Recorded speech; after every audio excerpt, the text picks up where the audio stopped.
Let's see how it works with an example. Take host client Janie, who struggled to overcome a long history of procrastinating on work projects. She'd fill her time with other things, sometimes even productive ones like household chores or paying bills, and others not so much, like binge-watching a show. Even though Janie didn't like the consequences of having to work all night and usually turn in work she knew wasn't so great, she'd still somehow justify her process. Are you a procrastinator like Janie? Have you ever said, "I do some of my best work in a pinch," while knowing that's really not true? To see where you can stop this kind of madness, use the ABC approach to examine your situation in separate parts, much like you did with the sequence in step 2. Start with the long-term consequences you don't like and the obvious behaviors associated with them.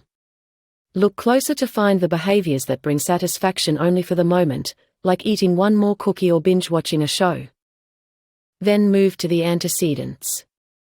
What's happening for you before you do these things? What thoughts are you having? In most cases, you can either change the situation or remove it altogether, like stop keeping cookies in your house. In one instance, Janie discovered she was putting off work because she'd received criticism from her boss a week prior, and avoiding doing work was helping her avoid the stress of those thoughts in the short term. Meanwhile, she was setting herself up for more negative feedback at the same time. Acknowledging that was a first step in her addressing her behavior and finding workarounds, literally. Once you've created a list of ways you can adjust or kick your old habits like Janie, you're ready to supercharge your efforts with new ones. Step 4. Going for the goal. You've identified exactly how and why you've been blocking your success. Even better, you have the tools for navigating around or removing those obstacles. Now it's time to refocus your eyes on the prize, assess the path, and create a guide to stay on it. To do that, 2 things are essential: motivation and willpower. Ho offers exercises based on a method that combines 2 established psychology techniques: mental contrasting and implementation intentions, or MCII. The first part, mental contrasting, works by taking a hard look at where you stand now in relation to your future goal, including anything between it and you. This helps you form manageable expectations to get you started and makes it less likely you'll get frustrated and stop. Start with your goal and rate how much you believe you can achieve it, with 10 being most likely and 1 being not at all. Then, consider every potential challenge. Once you've done that, go back and reconsider the rating. If it's below a 7, adjust your goal. You can change the timing or the outcome or even break your goal down into smaller steps. Next, draft your plan with specific instructions about how you'll get around tough challenges as they arise. Think of anything that could derail you, including that list you made as you looked at your ABCs in step 3. Then write out what you'll do in every situation. Get super specific, and you'll be glad you did when you put it to use. You'll have a handy guide for when your brain is tired and your willpower is low. These resources will light the fire and fan the flames, and next, you'll learn how to keep it burning as long as you need to reach the goal you want. Step 5. Maintaining your focus. Even with a fresh mindset, new tools, and a solid plan, it's inevitable that there will be unexpected struggles that threaten to blow you off course as you pursue your goal. You may even start down your path and begin to feel like something is off and start to wonder if your original goal is even worth pursuing any longer. No need to feel lost in these situations. You can replace any confusion with clarity by reminding yourself about your values and what matters most to you. But do you have a firm idea of what your values are? While you probably have some idea, there are many exercises to help you hone in on what matters most to you. Let's try one. Make a list of 33 different values that are important to you. If that sounds daunting, do a quick search of the internet and you'll find thousands of suggestions. Write each value on a separate index card and then sort them into 3 equal stacks. The first should be for those most important to you, the second for those of medium importance, and the last for those that remain.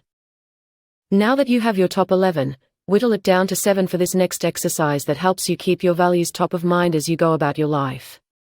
Assign a value to each day of the week and set a goal and action related to each one. Remember Alice from step 2?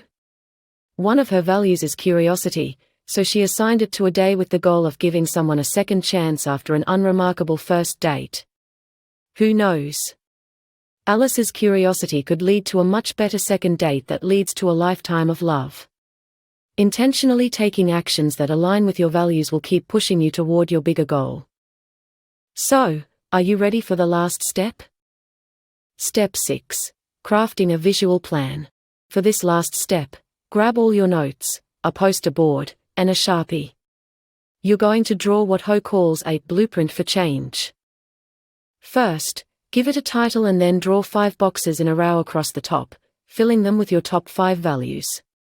Below them, draw a centered, bigger box. Use it to write the specific, attainable goal you came up with in step 4. Then, draw lines from the goal to your values. Do they connect in real life? You may see another opportunity for tweaks to make sure they are in alignment. Drop down to the very bottom and draw 4 circles with the letters LIFE underneath, 1 letter per circle. L is for low or unsteady self-esteem, I is for internalized beliefs, F is for fear of unknowns, and E is for an excessive desire to control situations. If any of these elements resonate with you, make a note in its circle so you can always see its impact on the other factors. Between your top and bottom sections, draw a slim, vertical rectangle along the left side of the board. Be sure to leave plenty of room next to it. In the rectangle, log your notes from the first 3 steps about your typical thinking patterns and feelings. To the right of this rectangle, draw 4 boxes with 2 on top and 2 below.